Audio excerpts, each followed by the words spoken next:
Bihar local bodies employees federation इकाई सुपौल के banner तले नगर परिषद सुपौल के कर्मियों ने अपनी 3 सूत्री मांगों को लेकर गुरुवार को अनिश्चितकालीन हड़ताल शुरू कर दी।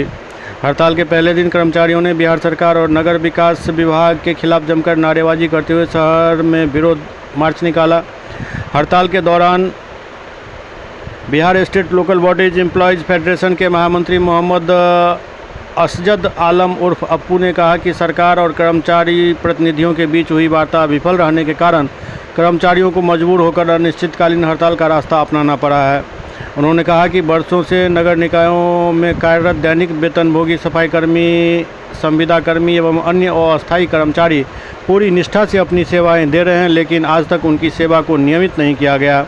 ऐसे कर्मचारियों के भविष्य को सुरक्षित करने के लिए उनकी सेवा का नियमितीकरण और अस्थायी करना सुनिश्चित करना आवश्यक है।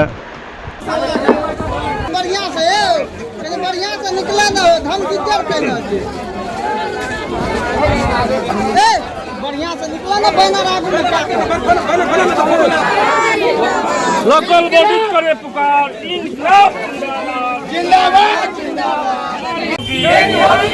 हड़ताल जुल्म के चक्कर में हमारी मांग पूरी करो, निकाय कर्मियों पर दमनकारी नीति बंद करो, निकाय कर्मियों पर अत्याचार बंद करो।